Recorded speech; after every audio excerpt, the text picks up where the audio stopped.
И здравейте, потребители на YouTube и Webbox 7. Аз съм Хриката и в днешния епизод искам да ви покажа как се снима клип. Така, да ви покажа как да снимате видео и такива работи. Така, влизате в етап програмата. Трябва в Fraps, малко ще ви обясня за нея. Така, ето, това ще е първата ви, пълната на който ще видите, когато изтеглите в Fraps. Ето, това е моята версия 3.5.9.9. Така, ето, това ще трябва да ви излезе, тук няма да има нищо и вие трябва да цъкнете на това да го направите на тикче. Сега тук в FPS, тук го правите само на девятки и друго не пипате. Да, тук избирате в коя, в коя папка да ви се записват видеята. На чемп, тук избирате в коя папка ви се записват видеята. Аз съм нова папка. Ама сега ще си го на нова папка.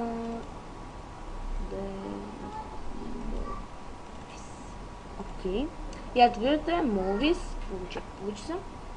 Ето към Movies сега. Тук е нали най-важното.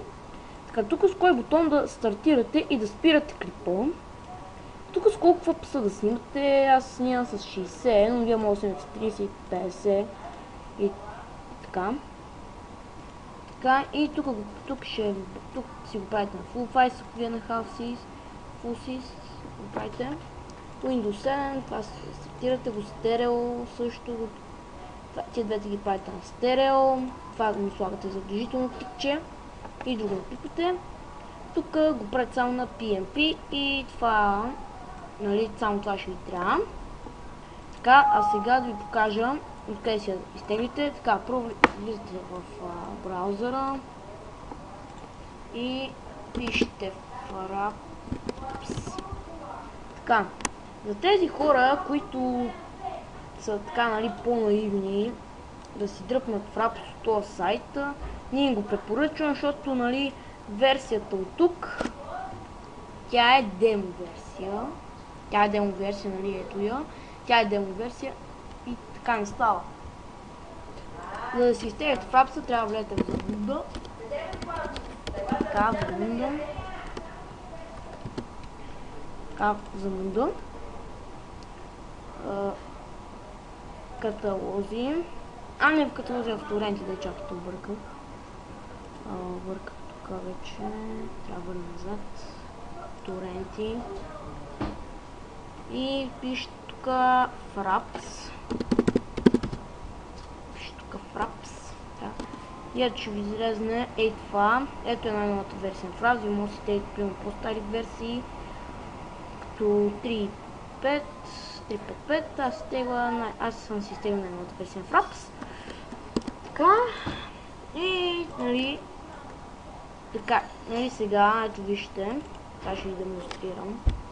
Така, като вече сте отворили Fraps или примерно да кажем айде на Minecraft. Fraps може да снимате само на Skype и на Minecraft. Само на Skype и на игри. Не може да снимате на, примерно в интернет, когато играете игри. Така, това си е работа вече на Camtasia Studios. Чакайте, сега отворя това. Нека ми е писал. Ето, виждате, отваряте си Minecraft и ето виждате тук са ви излезли цифрички. Изчакайте ми се. И ето виждате тези цифрички. Те, нали, са жълти. Когато натиснете бутона, с който снимате, да кажем F9, те ще станат червени. И така вече ще излезе, че снимате и спирате клипа, нали? Вече с същия бутон, с който си включвате клипа. Така. И това беше от мен. Надявам се да съм ви помогнал и до скоро.